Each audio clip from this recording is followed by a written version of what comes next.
At my wife's ultrasound appointment, the doctor's hands began trembling as he stared at the monitor. He pulled me aside to a private room, his face pale. "Sir, you need to leave immediately and file for divorce." I thought he'd lost his mind. "What? Why?" "There's no time to explain right now, but trust me, you're in danger." When I finally saw what he'd discovered, my world shattered. "If you've ever placed your trust in the wrong person type, I understand. And if possible, share your story below. I'll read every single comment." At 55, I'd built more than I ever thought possible. A real estate portfolio worth $18.5 million, a company that bore my name. A reputation in Charleston that opened doors before I knocked. But I would have traded every brick and beam to have Diane back. My first wife died 6 years ago. Cancer swift and merciless. For 2 years after I wandered through my own life like a ghost in an empty house. Then I met Linda. She was 40 when we married 5 years ago, young enough to make me feel alive again, old enough to understand grief. She moved into the historic district home Diane and I had restored together, and slowly the house felt less like a mausoleum. Last January, she told me she was pregnant. 7 months later, I sat at the head of my own dining table watching my family eat the meal Linda had prepared.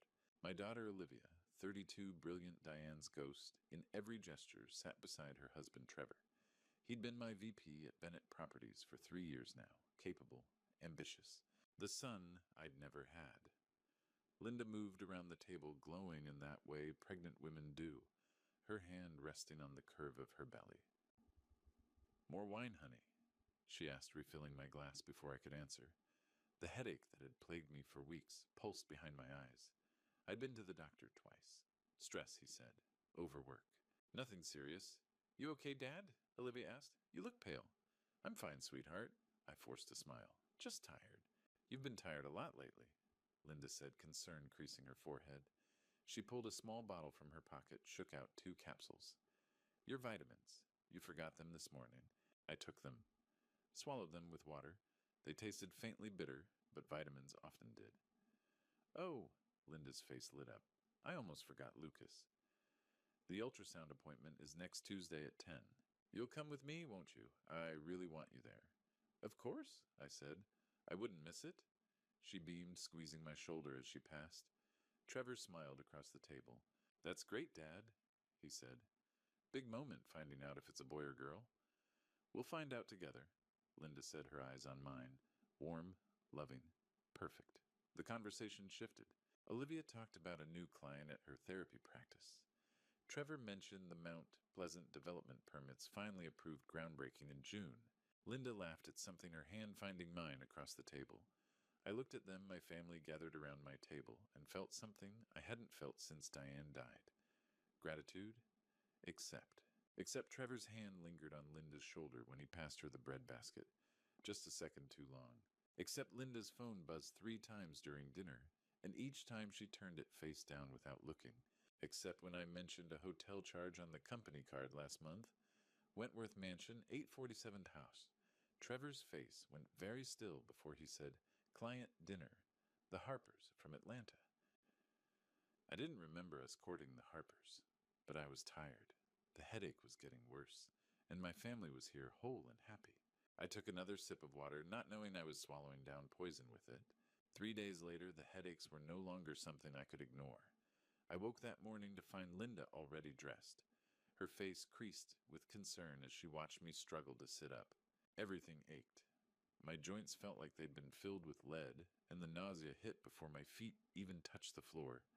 "Lucas, you're seeing Dr. Andrew Mitchell, L., today." Not a question. She was already holding my phone. "I'm calling right now."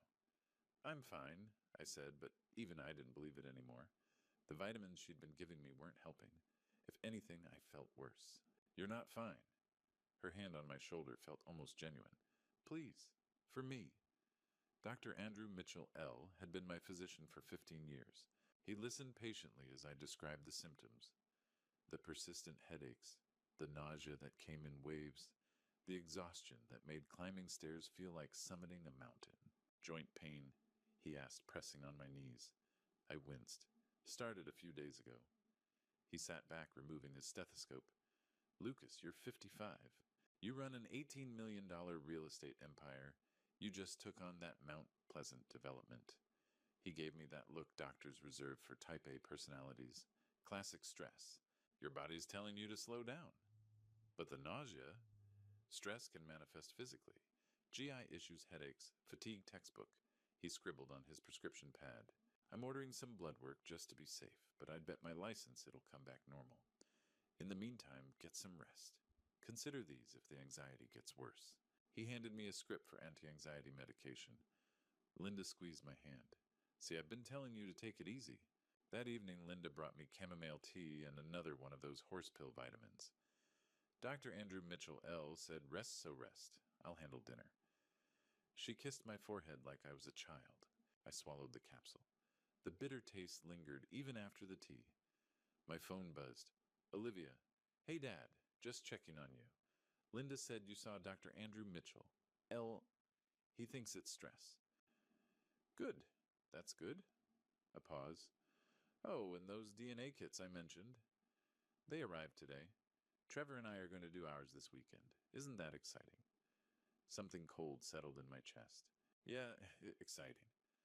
After we hung up, I stared at the ceiling, thinking about that dinner 3 nights ago. The way Linda's hand had trembled when she'd given me those vitamins.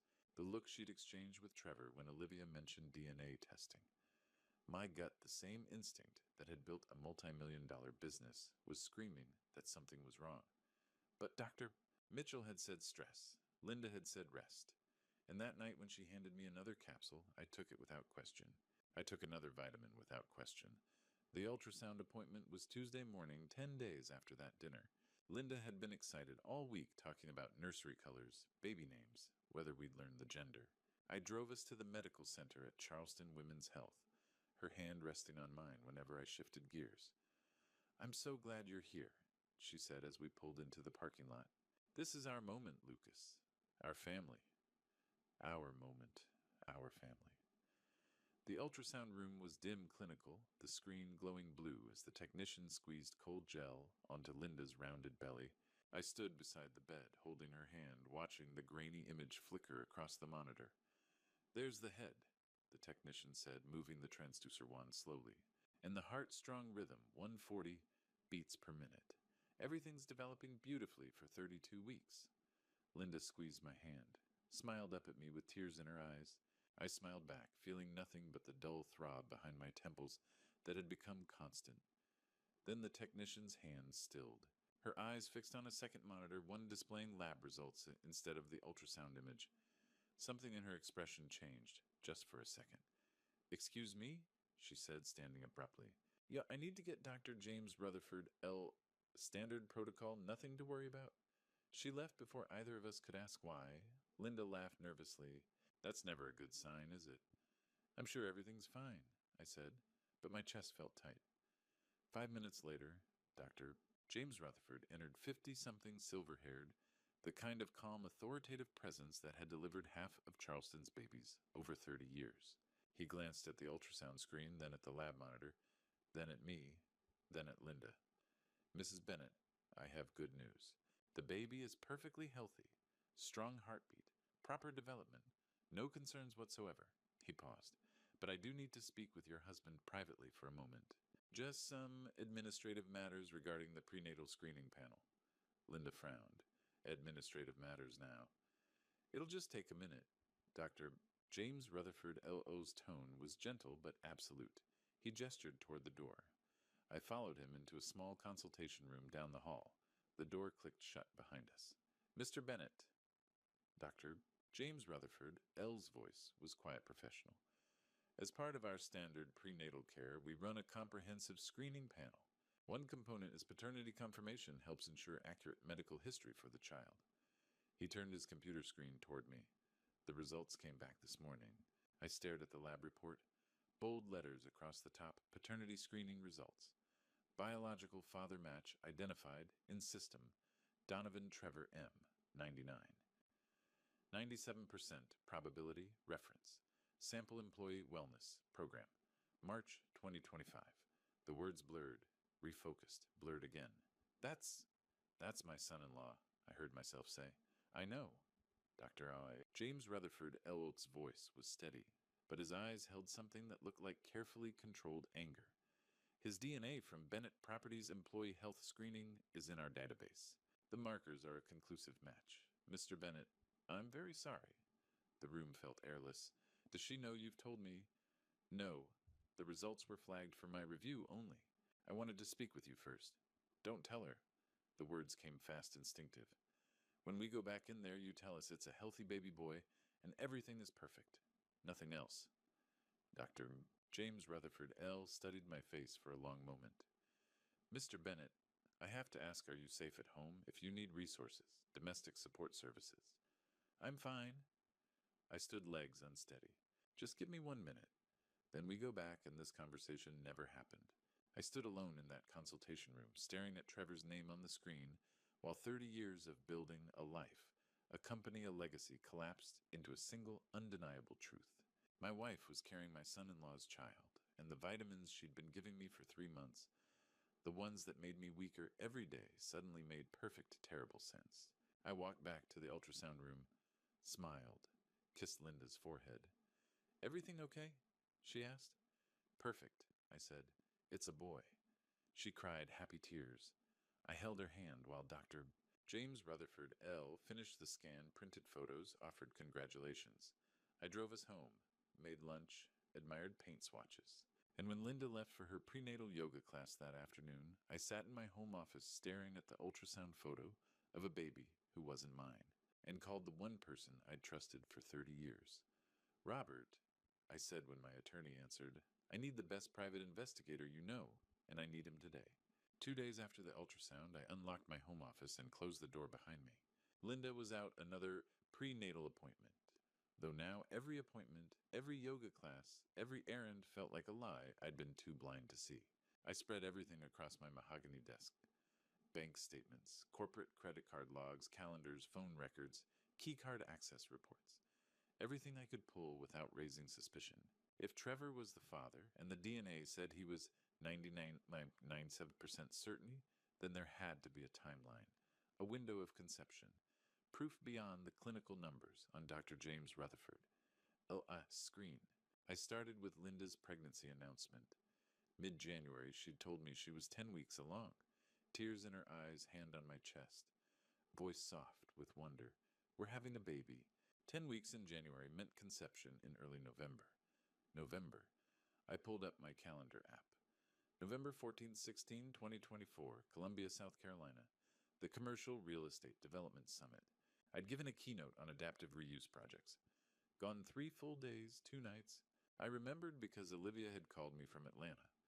That same weekend, she'd driven down to visit her college roommate, hadn't wanted to miss the trip despite my being away, which meant Trevor had been in Charleston. Alone. I opened the Bennett Properties Corporate American Express statement. Scrolled to November. November 14th, 6th, 23 p.m., Wentworth Mansion. $847. Merchant Code Lodging. Coded as Client Entertainment. Harper Prospect Dinner. November 15th, 8:47 p.m., Hall's Chop House. $312. Coded as Client Entertainment. Harper Follow-Up. The Harpers. The Atlanta development family I'd mentioned at that dinner weeks ago, the ones Trevor claimed to be courting. Except we'd never landed the Harpers. Never even got a second meeting. Because there was no meeting. I cross-referenced Trevor's keycard access logs at the Bennett Properties building. November 14th, out at 3:47 p.m. November 15th, no building entry recorded. November 16th, in at 9:15 a.m. 2 full days unaccounted for. 2 days at Wentworth Mansion while I was in Columbia and Olivia was in Atlanta. I checked Linda's personal credit card statements. November 14, 16. No charges, no spa, no hotel, no restaurants, nothing. She'd told me she was having a spa weekend with college friends from Clemson.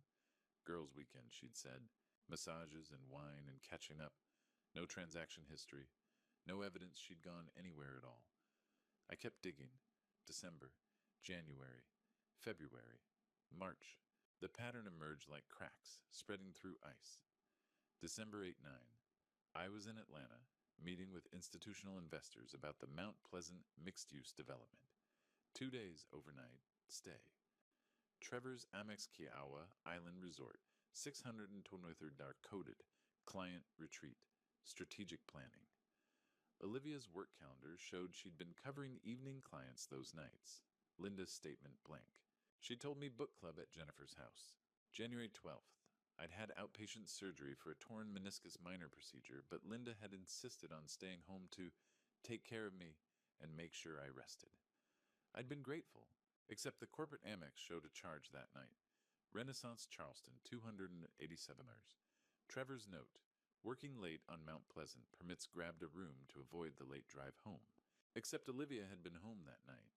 I'd called her to check on her father. She'd mentioned Trevor texting that he'd be very late at the office. Not at the office. At a hotel. While his wife thought he was working and I was drugged on post-surgery pain medication. February 20th, Olivia's birthday dinner at Peninsula Grill. Family celebration. Except Trevor had arrived 30 minutes late, apologizing for a work emergency with the contractor.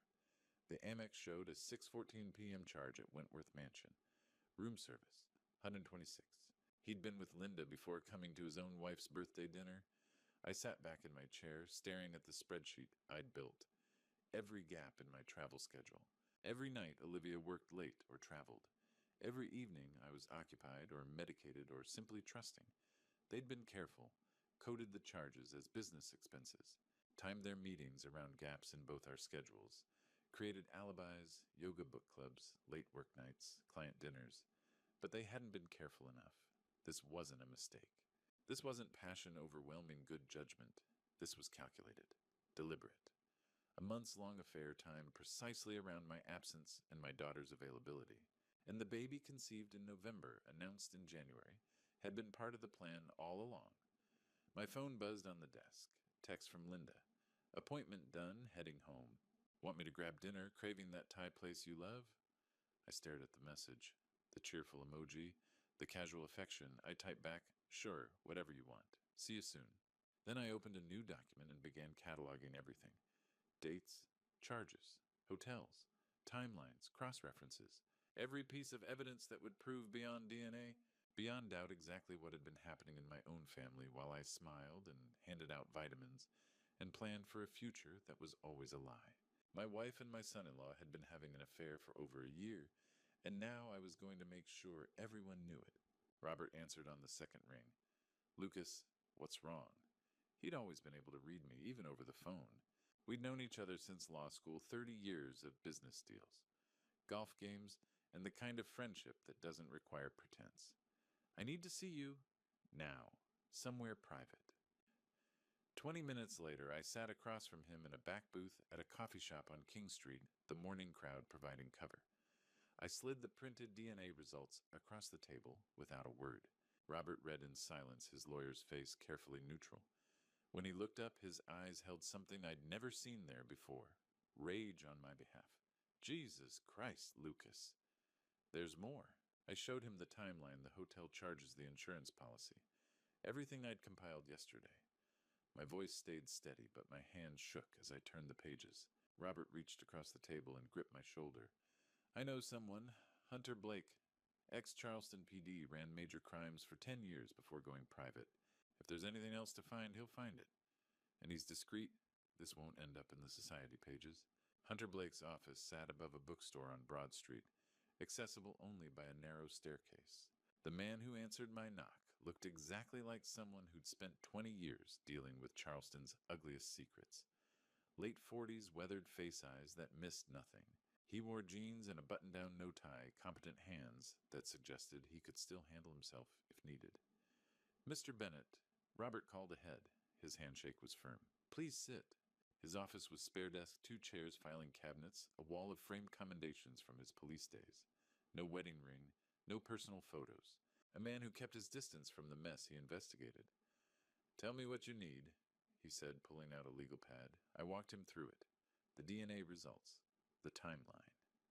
Trevor and Linda's affair, the hotel charges, the insurance policy.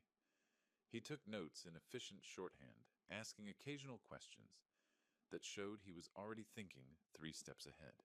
Access, he said when I finished. I'll need everything financial record schedules. Phone bills if you can get them without tipping them off. Corporate accounts, personal accounts, credit cards. He paused, studying me with those sharp eyes. And I'll need to ask you something personal. How long have you been feeling sick? The question caught me off guard. I what? You're pale. You've rubbed your temple twice since you sat down. Your hands are shaking. His voice was matter of fact, not accusatory. How long? 3 months, maybe longer. Headaches, nausea, fatigue. My doctor said stress. Hunter's expression didn't change, but something flickered in his eyes. We're going to add a medical investigation to the scope. Background check on Linda Bennett. Full workup, every place she's lived, every name she's used. Financial forensics on Trevor. And I want a complete accounting of everything you've ingested in the last 3 months. You think? I think I don't believe in coincidences. He slid a contract across the desk. 15,000 retainer. I work fast, I work quiet, and I work thorough. Nobody knows I'm looking unless you want them to know. I signed without hesitation. As I left descending the narrow stairs back to Broad Street, my phone buzzed. Linda, where are you? I'm worried about you. I stared at the message, then typed back, meeting with contractor. Home soon, my first lie to her. It wouldn't be my last. 3 days later, Hunter called while I was pretending to review blueprints at home. Linda had gone to another doctor's appointment or so, she said. Lucas, you need to come to my office, and you should sit down when you get here. I was there in 15 minutes. Hunter's office felt smaller than I remembered. Manila folders spread across his desk, like a dealer's hand. He stood when I entered, his expression carefully neutral. Sit, he said quietly. He opened the first folder and began laying out photographs. 8x10s color, time-stamped. Each one a small detonation. May 18th, 2025. 2:30 p.m. Wentworth Mansion Hotel. Linda's silver Mercedes in the parking lot. Trevor's black Audi beside it. The next photo showed them between the cars, his hand on her lower back. Her face turned toward his. The third captured the kiss, not a peck. The kind of kiss that spoke of practice, of familiarity. They arrived separately within 5 minutes, Hunter said. Standard procedure for people trying not to be seen. More photos tracked them through the lobby. Trevor's hand found hers as they waited for the elevator. In the elevator camera, his hand in her hair, her body pressed against his despite her rounded belly. 2:47 p.m. Third floor hallway, room 307. Trevor opened the door. Linda went in first. The door closed. By 15 p.m., same hallway. They emerged separately. Linda first checking her phone, smoothing her dress. Trevor, 2 minutes later, adjusting his tie. I couldn't breathe. This was Wednesday, 3 days ago. While I'd been at the Mount Pleasant site actually working, the room was charged to this. Hunter slid a credit card statement across. Bennett Properties Corporate American Express. Trevor M. Donovan. Line item Wentworth Mansion Hotel. Client entertainment. 487. That's embezzlement, Hunter said. Using company funds for personal expenses? Felony? I stared at the photos. Linda's hand on Trevor's chest. Trevor's fingers in her hair. The easy intimacy of it. This wasn't just sex. This was a relationship. A parallel life they'd built while I'd been signing insurance papers and swallowing poison. How long have you been watching? 3 days. They've met twice. Wednesday at the Wentworth, yesterday at a West Ashley development site, your property empty lot. He paused.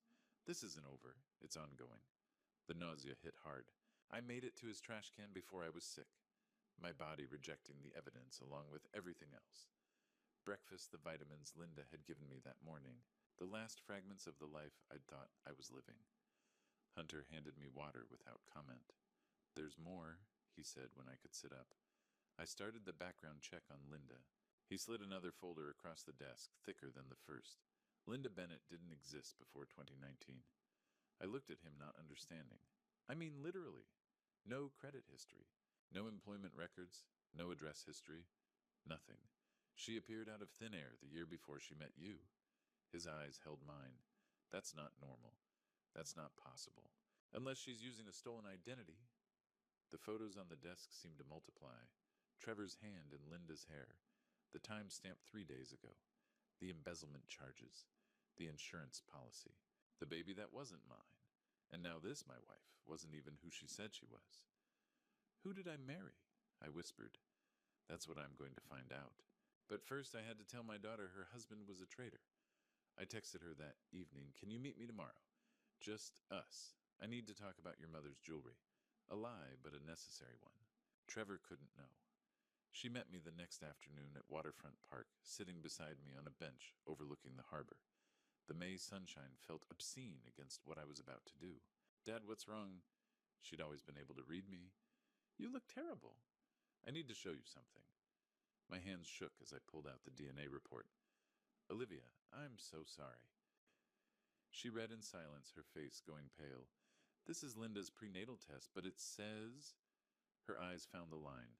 Paternal match, Trevor Donovan. 99.97%. There must be a mistake. Her voice was small, childlike. "Trevor wouldn't. He couldn't."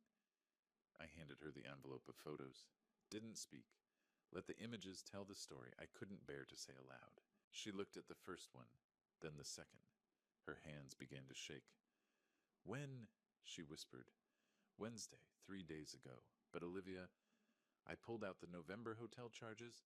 It's been going on for at least 7 months, maybe longer. With Linda," her voice cracked. "My stepmother, the woman who—" She couldn't finish. The sob came from somewhere deep, a sound I hadn't heard since Diane's funeral. "We just bought a house, Dad. We were going to start trying for a baby." I thought. I pulled her against my shoulder, let her cry into my shirt the way she had when she was small, and the world had hurt her. Except this time I couldn't fix it with ice cream and a Disney movie. This time, the world had broken something fundamental. "How long have you known?" she asked, finally pulling back. "The DNA results came Tuesday. The photos, yesterday."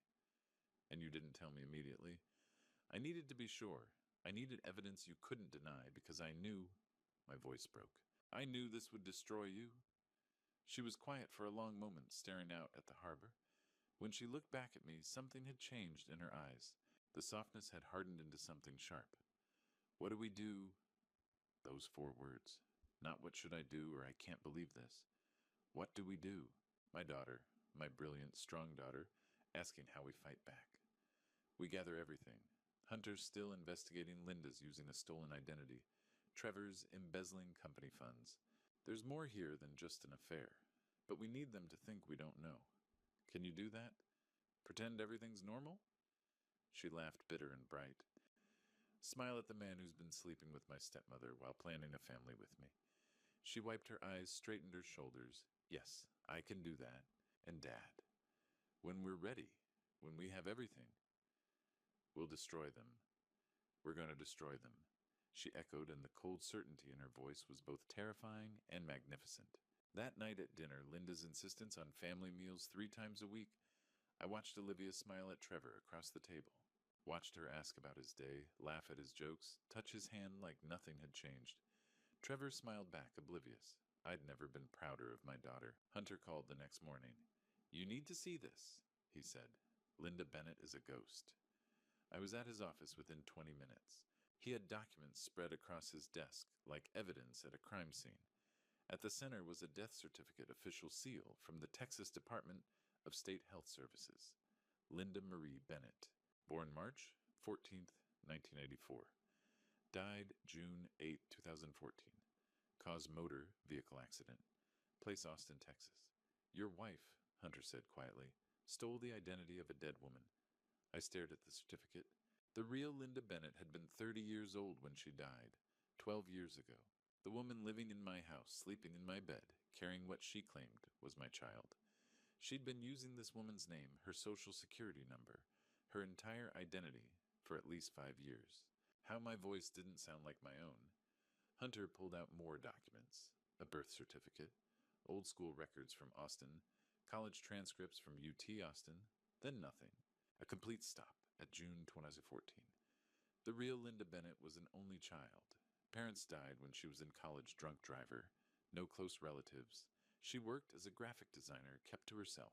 Perfect target for identity theft, someone with a solid paper trail. But no one left to notice she was gone. He slid another document across. "Your wife, whoever she is, started using this identity in 2019. That's when Linda Bennett suddenly reappeared after 5 years of being dead. New address in Savannah. New bank account. New driver's license with her photo." I looked at the driver's license photo. The face was Linda's. The name was a lie. The marriage license you signed in 2020. Hunter tapped another paper. Filed with the stolen social security number. Technically, your marriage might not even be legal. If she's still married under her real identity, or if she never properly established this false one, it's fraud. At minimum, possibly bigamy. Who is she? I asked. Her real name. That's what I'm working on. I found some digital footprints, online accounts, that seem to link back before 2019. A Michelle Torres shows up in some databases. Similar age, similar appearance. But that could be another stolen identity. This level of sophistication. He met my eyes. Lucas, she's done this before. This isn't amateur hour. This is someone who knows how to disappear and reappear as someone else. That takes practice. The room felt too small. I'd married a stranger. Worse than a stranger, someone who professionally deceived people, who stole identities. Like most people, changed clothes. Someone who targeted me deliberately. When we met, I said slowly, at that charity auction in 2019. She told me she was new to Charleston, just moved from Atlanta for a fresh start after a bad breakup. Probably all lies, Hunter said. Every story she's told you, every detail about her past, assume it's fiction. We don't know who this woman is, where she's really from, or what her real history looks like. What about criminal records? Can't check without knowing her real name. But if I had to bet she has a history, you don't learn to forge documents and steal identities this cleanly without prior experience. And Charleston's not cheap. Before she met you, she had to be getting money from somewhere. I thought about the ease with which she'd integrated into my life. The charity auction where we'd met, had she chosen me? Researched me? Known about my money, my recent widowhood, my vulnerability. I'm requesting records from surrounding states, Hunter continued. Birth certificates, marriage licenses, death certificates. If she's used other identities, other names, we'll find the pattern. And if she's done this to someone else. His phone rang. He glanced at the screen, then answered. Hunter Blake. He listened, his expression darkening. You're certain send me everything. He hung up and looked at me with something like pity. Lucas, we found a match. Linda, or whoever she is, was married before. His name was Richard Pemberton. He died in 2013. Hunter paused. And according to his sister, who I just spoke with, he died under very suspicious circumstances. His name was Richard Pemberton. He died in 2013. He was 58, wealthy, and supposedly died of a heart attack. Hunter pulled another file from his cabinet, spreading documents across his desk with the precision of someone laying out a murder board. Richard Pemberton, commercial real estate developer in Austin, Texas. Net worth $8 million when he died. He slid across a photo a man with gray at his temples and kind eyes. He looked like I might in 3 years. He married Linda Beaumont in January 2011. Hunter tapped a marriage license. They met at a charity function in 2010, 6 months after his wife died of cancer. Linda told him she was an interior designer, new to Austin after divorce. All lies, I said. All lies. Within a year, Richard started getting sick. Headaches, nausea, joint pain, extreme fatigue. Sound familiar? Hunter met my eyes. His doctors said stress over work. Standard blood panels came back normal. They prescribed anxiety medication. My hand went to my temple. What happened? He died 18 months after they married. February 2013. Cardiac arrest, acute organ failure. Linda had him cremated within 48 hours. Hunter paused. No chance for a second opinion. No retesting. No exhumation. And the money. $8 million to Linda. His sister Amanda contested, claimed undue influence. Linda eventually settled for $5 million and disappeared. Hunter picked up his phone. Amanda's been waiting 12 years for someone to believe her. She wants to talk to you. He hit speaker. Mr. Bennett. A woman's voice, Texas accent, exhausted and angry. Amanda Pemberton. Hunter says you're married to the woman who killed my brother. I'm sorry. Richard called me 2 weeks before he died. Said he felt like he was dying.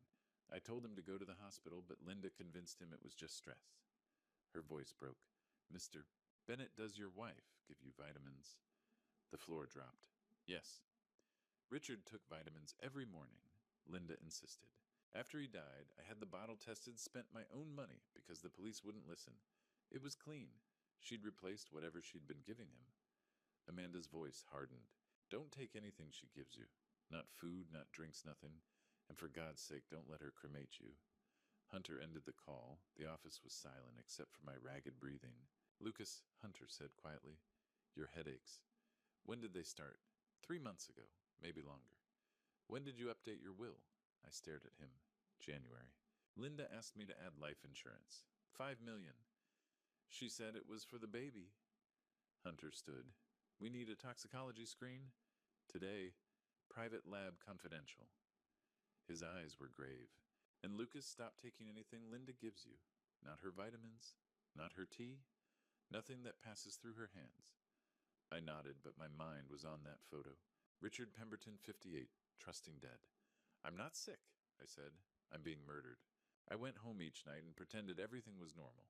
Smiled at Linda over dinner. Declined her vitamins with excuses, stomach spin-off. Trying to eat better first. She frowned but didn't push. She thought she had time. Hunter called at 8 a.m. on the second day. Lucas, get to the lab. Dr. Andrew Mitchell was in his early 50s, gray-haired, with the calm manner of someone who delivered difficult news too many times to sugarcoat it. Hunter stood by the window. Mr. Bennett. Doctor. Rutherford didn't waste time. You have colchicine in your system. Significant levels. This is not accidental. What is that? An alkaloid substance from the autumn crocus plant. In small doses, 0.6 milligrams, it treats gout. In larger doses, it's extremely harmful, a particularly insidious one. He turned his screen toward me, showing a symptom timeline. It mimics natural illness. Heart problems, kidney issues, general decline. Most doctors miss it because it presents like a dozen other conditions. That's why it's historically been used in criminal cases. How much has she given me? Based on your blood levels and symptom timeline, I'd estimate 2 to 3 milligrams daily for 12 to 14 weeks. 4 to 5 times the therapeutic dose administered consistently. He met my eyes. You've been on a dangerous trajectory. Another month and we'd be looking at irreversible multi-organ failure. The same cascade that took Richard Pemberton's life. Hunter stepped forward. The presentation is identical. Colchicine harm masquerading as cardiac event. Can you treat it? I asked. Yes. You stopped ingestion in time. We start chelation therapy immediately, aggressive hydration, organ monitoring. Your kidneys are stressed but functional. Liver enzymes elevated but not critical. He leaned forward. Mr. Bennett, you're fortunate to be here. The only reason you are is because whoever's been doing this miscalculated the timing. I thought about that afternoon in the ultrasound room 3 weeks ago. She ran out of time, I said. Lucas, this is attempted harm. Hunter's voice was urgent. Premeditated, documented, ongoing. We have medical evidence pattern from Richard's case, Amanda's testimony. We call Detective Walsh right now. No. Lucas, not yet. I looked at Dr. Rutherford. How long before I need treatment? You should start today, but if you're asking how long you can wait a week, maybe 10 days. Beyond that, you're risking permanent damage. 10 days. I turned to Hunter. The Charleston Preservation Society Gala is in 10 days. 200 people, everyone who matters in this city. If we take action now, it's a private takedown. Trevor walks away. Olivia gets dragged through a criminal trial where her husband's affair and her stepmother's actions become tabloid fodder for months. What are you proposing? We do it all at once. Public exposure. The affair photos. The embezzlement. The identity theft. Amanda's testimony about Richard, and medical proof of what's been happening. We put it all out there, one night, one moment. No chance to spin or hide. We expose both of them in front of everyone, and then the authorities take them away. Hunter was quiet. That's not justice. That's theater. That's Charleston, I said, and it's what Linda deserves. She tried to harm me quietly in the dark while smiling over dinner. I'm going to expose her in the light. That night, Linda was in the kitchen humming as she stirred something on the stove. She turned when I entered her face, lighting up. Lucas, how was your day? She touched my shoulder. Are you feeling any better? You've seemed so tired lately. I smiled back, let her kiss my cheek. Much better, actually. I think whatever was wrong is finally passing. Oh, I'm so glad. She squeezed my arm. I've been so worried about you. She'd made her mistake. She'd let me live long enough to fight back. Hunter and I broke into my own home the next day while Linda was at her Prenatal yoga class. Trevor picked her up. Surveillance confirmed it. We had 90 minutes. Let's move, Hunter said, pulling on latex gloves. He handed me a pair. My own house felt foreign. Every room Linda touched now seemed contaminated, dangerous. We headed straight for the primary suite. Her bathroom, her closet, her private spaces. Hunter worked methodically. Bathroom first. Medicine cabinet vanity drawers, the small lock cabinet beneath the sink. He pulled out a leather toolkit, selected a pick, and had the lock open in 30 seconds. Here. His voice was quiet, controlled. Inside an amber prescription bottle labeled Vitamin B Complex Bennett, Properties Wellness Program. The pharmacy label looked legitimate. Looked. Hunter pulled out a field test kit. Small vial, reagent strip. He opened the bottle, carefully extracted one capsule, broke it open. Applied the reagent. The strip turned dark blue within seconds. Colchicine, he said. Positive. This is your evidence. He photographed the bottle from every angle, label, contents placement, then returned it exactly where he'd found it. We kept searching. Linda's nightstand, locked. Hunter picked it. Inside a burner phone, encrypted. He connected a device, began copying data. This'll take 5 minutes. While he worked, I searched her closet. Designer clothes, jewelry, everything I'd bought her. Everything she'd used to build her perfect disguise. At the back, beneath a stack of sweaters, a manila folder, I opened it. Life insurance documents. My signature, except I'd never signed them. Policy amount increased from $2 million to $5 million. Beneficiary, Linda Bennett. Date, January 2025. Hunter. He looked up, saw my face cross the room, examined the documents. Forgery, he said flatly. She increased your policy without your knowledge, forged your signature. He photographed every page. More documents beneath bank statements. Cayman Islands account. Balance $127,000. Escape fund, Hunter muttered. She's been siphoning money for months. At the bottom of the folder, handwritten notes. Linda's handwriting, I recognized it from grocery lists. Birthday cards, all the small domestic lies. Trevor June, timeline, critical. After baby arrives cleaner, policy pays 60 days, post-event. Cayman transfer untraceable, Hunter photographed everything. She was planning to eliminate you after the baby was born, collect the insurance, and disappear with Trevor. My hands were steady as I put everything back exactly as I'd found it. Folder in the same position, sweaters stacked the same way, no trace we'd been there. We have enough, Hunter said as we left the bedroom. Attempted harm, conspiracy, forgery, fraud. We call Walsh right now, this ends today. No, I pulled off the gloves. 8 days. We stick to the plan. Lucas. She spent months planning this, months smiling at me while dosing me with that substance, months pretending to be pregnant with my child while carrying my son-in-law's baby. I met his eyes. She gets exposed in front of everyone. Then she gets arrested. Hunter exhaled slowly. 8 days. That night, Linda handed me a capsule at dinner. Your vitamin, honey? She said, smiling. You're looking so much better. I think they're really helping. I smiled back, took the capsule, pretended to swallow with a sip of water, palmed it instead. After dinner, I went to the bathroom and flushed it, watched it disappear. For the first time in 3 months, I went to bed, knowing I wouldn't wake up weaker. 8 days. The Charleston Preservation Society annual gala was 8 days away. 200 of the city's elite would be there, including Linda, Trevor, Olivia, and me. We met at Hunter's office, first me, Hunter, Olivia, and Robert Fleming. The evidence covered Hunter's desk, like pieces of a puzzle finally coming together. Surveillance photos, toxicology reports, forged insurance documents, bank statements from the Cayman account. Amanda Pemberton's testimony about Richard. This is enough, Robert said quietly. He was my oldest friend, my business attorney for 30 years. More than enough. We can go to Detective Walsh today. No. I met his eyes. They tried to destroy me quietly in the dark, while smiling at me over dinner. I'm going to expose them in the light in front of everyone they tried to fool. Olivia touched my hand. Dad's right. Charleston society will finish what we start.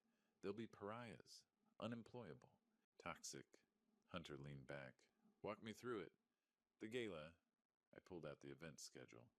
7:30 cocktail hour, 8:15 dinner. 9 p.m. I'm scheduled to give remarks, thanking sponsors. Recognizing donors, standard foundation speech. That's when we do it, Hunter said. That's when we do it. I nodded.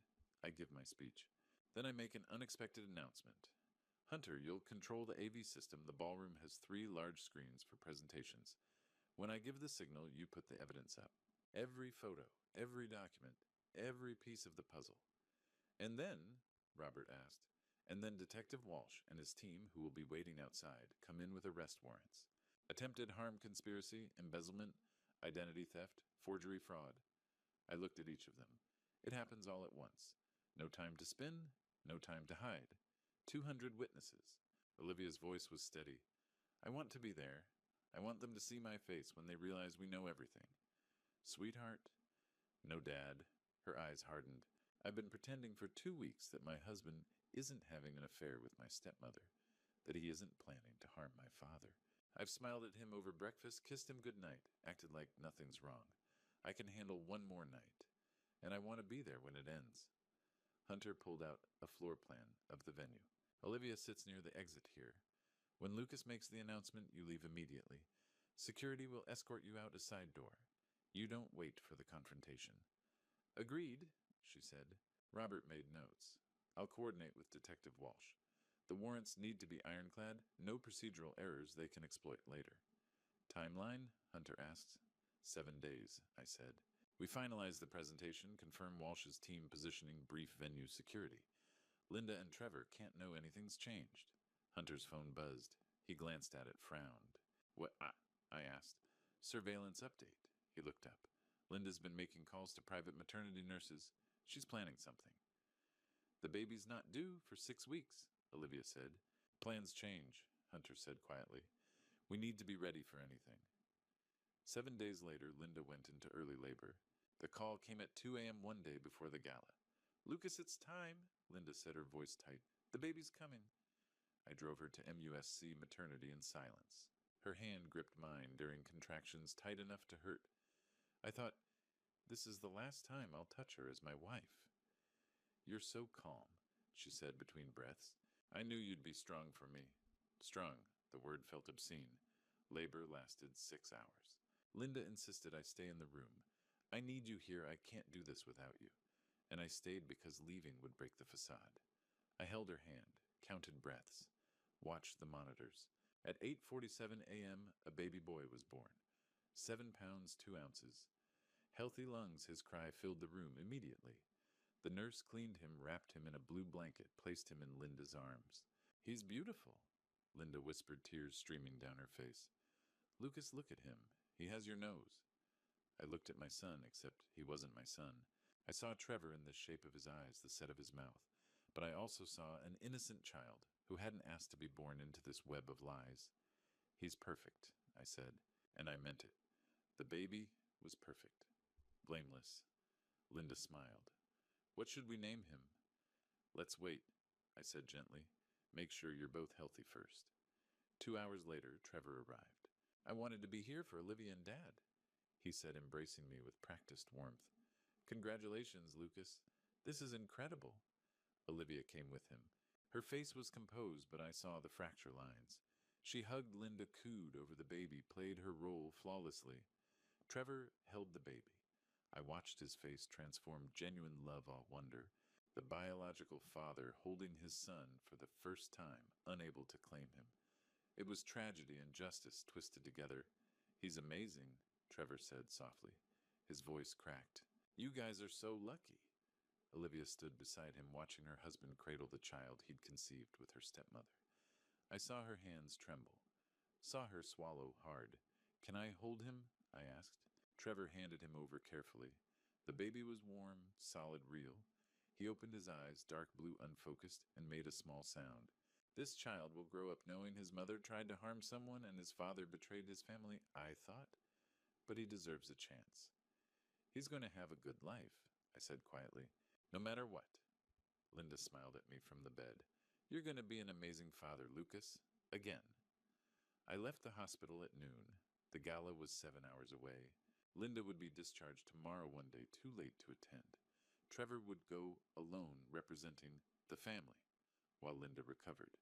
Perfect. I called Hunter from my car. Change of plans? I said. We do this without her. Without Linda, Hunter sounded uncertain. She's in the hospital with the baby. We exposed Trevor tonight, the affair, the embezzlement, everything. Detective Walsh arrests him at the gala. Then Walsh goes to the hospital tomorrow and arrests Linda for attempted harm conspiracy, forgery fraud. Two separate takedowns, I confirmed. Trevor gets exposed in front of Charleston Society. Linda gets arrested in a hospital bed. They both go down just not together. Hunter was quiet for a moment. Olivia, she'll be there tonight. She deserves to see Trevor's face when the truth comes out. Understood. I'll adjust the presentation focus on Trevor's crimes. Linda's involvement comes later. 7 hours, I said. 7 hours, Hunter agreed. I sat in my car watching the hospital entrance. Inside, Linda held a baby she'd conceived as part of a plan to harm me and steal my money. Trevor stood beside her playing the devoted son-in-law, while being the biological father. And tonight, I would destroy him in front of everyone who mattered. Tomorrow, I destroy her. We do this without her. The Charleston Preservation Society Gala was everything Linda had wanted to attend. She'd chosen her dress 3 months ago, emerald green empire waist, to accommodate her pregnancy. It still hung in our closet, unworn. I arrived at Hibernian Hall at 7:30. The historic building glowed with warm light, its grand ballroom transformed into an elegant showcase of Charleston society. Crystal chandeliers, silk table linens, centerpieces of magnolia and jasmine. 200 guests in evening wear champagne flutes catching the light. Mrs. Constance Sheffield Doyen of the historic Charleston Foundation greeted me immediately. Lucas, we heard about the baby. Congratulations. Where's Linda? We're dying to hear all about him. I smiled. She and the baby are doing well, resting at MUSC. Doctor's orders she wanted to be here, but they insisted on monitoring them both overnight. Of course, of course. Give her our love. I moved through the crowd, shook hands, accepted congratulations, played the proud new father, the generous philanthropist, the pillar of Charleston society. Everything I'd always been on the surface. Olivia and Trevor arrived at 7:45. She wore navy blue, elegant, composed, beautiful. Trevor wore his best suit, his hand at the small of her back as they entered, the perfect couple. Trevor found me near the bar. Dad, how's Linda? She's not answering her phone. I wanted to check on her and the baby. She's sleeping, I said easily. Hospital kept her phone so she could rest. You know how she is. She'd be texting everyone if they let her. He laughed, but I saw the tension in his shoulders. Something was off. He felt it, but couldn't identify it. You okay? I asked. Yeah, just big day yesterday. Lots on my mind. He glanced around the ballroom. Company, business, the baby, everything. Well, enjoy tonight, I said. You've earned it. Cocktail hour flowed into dinner. I sat at the head table with the mayor, the president of the Preservation Society, Robert Fleming. Olivia and Trevor were 3 tables away, close enough for me to see them far enough to maintain appearances. I scanned the room. Hunter was in the AV booth on the second-floor balcony. He caught my eye, gave a subtle thumbs up. Ready. Detective Walsh was outside with 4 officers, warrants in hand, waiting for my signal. Dinner was served she-crab soup shrimp and grits pecan tart. Charleston's finest. I barely tasted any of it. Olivia sat across from Trevor, laughing at something Mrs. Patterson said. She caught my eye. A flicker of connection, silent communication across the ballroom. We can do this. At 9 p.m., the society president stood, tapped her glass. Thank you all for being here tonight. Before we conclude, I'd like to invite our most generous sponsor, Mr. Lucas Bennett, to say a few words about this year's preservation initiatives. Polite applause, expectant faces. I stood, buttoned my jacket, walked to the podium at the front of the room. The ballroom quieted. 200 people turned toward me, friends, colleagues, people who'd known me for 30 years. They smiled, waiting. They had no idea what was about to happen. I placed my notes on the podium. Didn't look at them. Looked instead at the faces before me. Mrs. Sheffield in the 3rd row. The mayor at the head table. Trevor 3 tables back, his expression guarded. Olivia beside him, her hands folded perfectly still. Hunter's silhouette in the AV booth backlit by equipment screens. Detective Walsh's team outside ready. I gripped the edges of the podium. Good evening, I said. Thank you for being here. I want to start by talking about trust. What it means to build something to believe in someone to invest in a future together. The room was silent, attentive. I looked directly at Trevor, and what it means when that trust is broken. They had no idea. I adjusted the microphone. Thank you for being here. I want to talk about preservation, but not the kind you're expecting. Polite chuckles, expectant faces. 5 years ago, I remarried. Linda brought light back into my life, or so I thought. Yesterday, she gave birth to a baby boy. My son, I believed. I let the word hang. But 3 weeks ago, I received a DNA test result, sent to me by mistake. I nodded to Hunter. The first image, please. The screens flickered to life. Biological father, Trevor Donovan. Probability, 997% silence. Then gasps. Trevor shot to his feet. This is insane. Sit down, Trevor. I'm not finished. Olivia's hand pulled him back, her face unreadable. The affair has been ongoing for over a year. Hunter advanced the slides. Surveillance photos Trevor and Linda at Wentworth Mansion kissing entering room 307. Timestamps. November 14th, May 18th. Whispers exploded. Phones emerged. But that's only the beginning. Next slide, bank statements. Trevor Donovan has embezzled over $120,000 from Bennett Properties to finance this affair. Hotel rooms, dinners, all charged as client entertainment, all fraudulent. Trevor's face drained. Dad, I can explain. Can you explain this? New slide, a death certificate. Linda Marie Bennett died August 3rd, 2014. The room went deathly quiet. My wife stole the identity of a woman who passed away 11 years ago. Her real name is unknown. She was previously married to Richard Pemberton, a real estate developer in Austin. Next slide, Richard's obituary. Richard Pemberton passed away suddenly in 2013. Cardiac arrest, multi-organ failure. Cremated within 48 hours at his wife's insistence. No autopsy. I paused. His symptoms? Headaches, nausea, fatigue. The same symptoms I've been experiencing for 3 months. Next slide, toxicology report. Substance detected colchicine level 4, 2 ml toxic range. For 3 months, my wife has been giving me capsules she called vitamins. They were colchicine, a substance that in the doses I was receiving is harmful, eventually fatal. Mrs. Sheffield sobbed. Phones were up recording. Linda planned to end my life, collect $5 million in life insurance she forged my signature to increase and disappear. With Trevor and the money. The same pattern she used with Richard Pemberton. Final slide, arrest warrants. Linda Bennett, a.k.a. Michelle Torres. Trevor Donovan. Detective Walsh, they're yours. The doors opened. Walsh entered with 4 officers. Trevor tried to run. Officers were on him immediately. Trevor Donovan, you're under arrest for embezzlement, conspiracy, and fraud. Trevor's hands were cuffed. The room erupted, voices, flashes, chaos. USC Maternity Ward, room 312, 9:07 p.m. Linda sat propped up in bed, the baby sleeping in the bassinet beside her. She'd changed into her own silk pajamas. The hospital gown was too ugly. She scrolled through her phone, looking at text messages from friends asking about the baby. Next year, she thought, with Lucas's $5 million, I'll be at every event I want.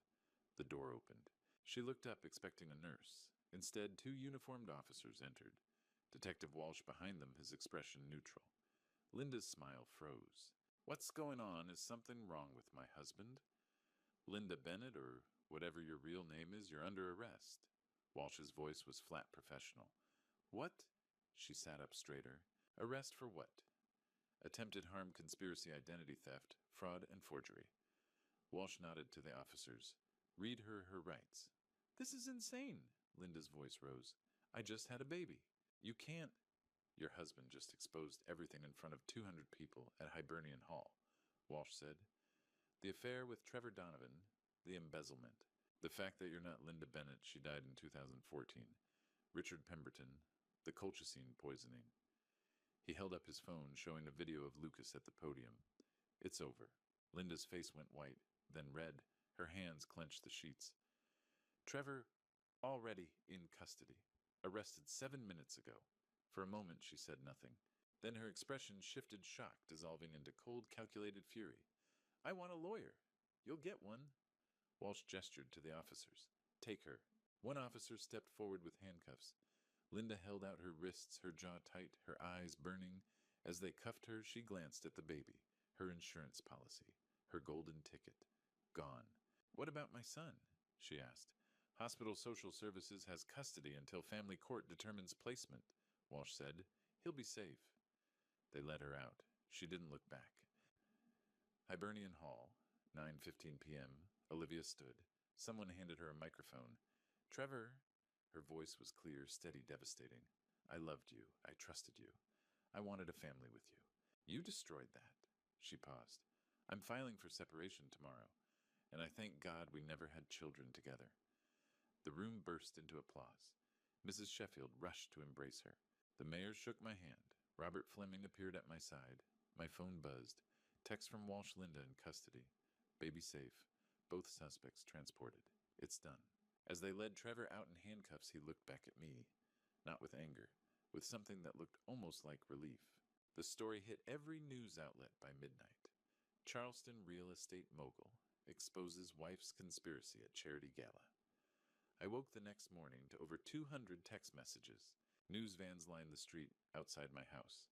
My phone rang constantly. Reporters, old friends, curiosity seekers. Robert Fleming arrived at 8 a.m. Don't say anything to the press, he said firmly. Not a word. I'll handle statements. You focus on recovery and Olivia. The arraignments happened within 48 hours. Linda appeared via video from the detention center. Orange jumpsuit hair pulled back, no makeup. She looked nothing like the woman who'd smiled at me over dinner for 5 years. The judge denied bail. Flight risk is extreme. Defendant used a stolen identity, has unknown true name access to offshore accounts. Remanded to custody pending trial. Linda's face remained blank, cold, calculating. Trevor's arraignment was in person. His parents sat in the back row, his mother crying, his father stone-faced. Bail set at $500,000. They paid it. Then outside the courthouse, his father made a statement to the press. We are horrified by our son's actions. He has brought shame to our family. We will cooperate fully with authorities. Public disownment, swift and brutal. Olivia filed for separation 3 days after the gala. Fraud, infidelity, emotional harm, Robert explained as he reviewed the paperwork. South Carolina allows expedited proceedings in cases of documented infidelity. 30 days uncontested. Trevor's not fighting it. His lawyer advised him not to. Good, Olivia said quietly. She signed the papers without hesitation. I watched her hand move across the page, steady, certain. My daughter was stronger than I'd ever given her credit for. The baby remained in state custody. Hospital Social Services has temporary guardianship, Robert explained. Trevor's parental rights are under review. His criminal charges complicate things. Linda's rights will be terminated given the charges against her. What happens to him? I asked. Foster care most likely. Then adoption if parental rights are fully terminated. I thought of the baby, 7 pounds, 2 ounces, dark blue eyes. Innocent, blameless. He deserves a good family, I said. Someone who'll love him despite where he came from. Olivia touched my hand. We'll make sure he's taken care of, Dad. Somehow. 2 weeks after the gala, we met with Robert and Detective Walsh for a strategy session. Texas approved the exhumation order for Richard Pemberton, Walsh said. If we find colchicine in the remains, Linda faces additional charges in Texas. Potentially capital charges, Robert nodded. Federal charges are also likely wire fraud, interstate identity theft. Trevor's looking at 10 to 15 years. Linda's looking at life without parole, possibly more if Texas pursues their case. Her real name? I asked. Still unknown, Walsh admitted. We're running prints through every database. She's been careful no prior arrests under any identity we can find. Hunter spoke up from the corner. I'm working on it. She slipped once, she'll slip again. That night, Olivia and I had dinner at home. Just the two of us. No press, no lawyers, no police. Quiet. Thank you, Dad, she said, for protecting me. I failed you, I said. I brought her into our lives. You gave me the strength to fight back. She met my eyes. You showed me what real integrity looks like, even when it cost you everything. I reached across the table, took her hand. We'd lost so much, but we still had each other. 3 months later, the trial began. The courtroom was packed. South Carolina versus Linda Bennett or Michelle Torres, as we finally learned her real name, had drawn national attention. Hunter's investigation had broken through Michelle Torres, born in Shreveport, Louisiana. Prior arrests for fraud in 3 states under different names, a ghost who'd left devastation in her wake.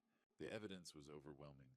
DNA results, surveillance photos, toxicology reports, bank statements, forged insurance documents, Amanda Pemberton's testimony. And the final piece, Richard Pemberton's exhumation confirmed colchicine in the bone marrow. Texas filed separate charges. The jury deliberated for 4 hours. We find the defendant, Michelle Torres, guilty on all counts. Life without parole in South Carolina, another life sentence in Texas for Richard's case. Michelle's face remained cold as they led her away. No tears, no remorse, just ice. Trevor's trial was shorter. He accepted a plea deal, 12 years eligible for parole after 8. Embezzlement, conspiracy, fraud. At sentencing, he looked at Olivia. "I'm sorry, Olivia, for everything?" She didn't respond, just stood, held her head high, and walked out. 6 months after the trials, life began to resemble normal again. My health had fully recovered. Dr. Rutherford pronounced me clear. No residual organ damage, just routine monitoring. Bennett Properties was stronger than ever. Trevor's embezzlement had been repaid through asset seizure. I established a foundation in Diane's name, the Diane Bennett Fund for Domestic Violence Prevention and Elder Protection. Our first grant went to a program training doctors to recognize coercive control and slow-acting harm. Olivia returned to her work as a therapist, specializing now in betrayal trauma. She told me once, "Helping others heal helps me heal." The baby, now almost 6 months old, had been adopted by Amanda Pemberton. "Richard would have wanted this," she told me, when the adoption finalized. "This child gets a fresh start, a family that will love him for who he is, not what he represents." It felt like justice. Imperfect, but real. On a cool November afternoon, I visited Diane's grave. The magnolia tree we'd planted had grown tall, its branches spreading wide. I sat on the bench beneath it. "I'm okay now, Diane," I said quietly. "I think you'd be proud of how Olivia and I fought back, how we protected each other." I paused. "I miss you every day, but I'm finally ready to live again." The wind rustled through the leaves. Peaceful. Sunday brunch with Olivia had become our new tradition. Her place this time a small townhouse in the French Quarter she'd bought after the divorce finalized. "I'm thinking about dating again," she said, pouring coffee. "Me too, actually." I smiled. "I met someone at the museum fundraiser last week. Jennifer, curator of American history. We're having coffee Tuesday." "Dad," Olivia's eyes lit up. "That's wonderful." "One coffee?" I said. "We'll see." She reached across the table, squeezed my hand. "We're going to be okay." "Yeah," I said. "We are." Sunlight streamed through the windows. We talked about her clients, my projects, the foundation's upcoming gala. Normal things, good things. The scars would always be there, but scars meant we'd survived. And survival, I'd learned, was the first step to living again. I'm sharing this on Grandpa Stories because I don't want you to make my mistakes. Don't be like me. Don't trust without verifying backgrounds. Don't ignore persistent health symptoms your doctors dismiss. Don't let loneliness blind you to red flags. Every Grandpa Stories episode teaches hard-earned wisdom. This one taught me God gave us instincts for protection. Listen to them. When God places people in your life who truly love you, like my daughter Olivia, hold on to them fiercely. I should have died from that colchicine. That ultrasound appointment happening exactly when it did wasn't coincidence, it was God's grace saving my life. I share this on Grandpa Stories as both warning and testimony. Predators exist, but so does Providence. The Grandpa Stories community exists to protect each other through shared wisdom. Stay vigilant. Verify everything. Trust wisely. Thank God daily. A survivor. Grandpa Stories.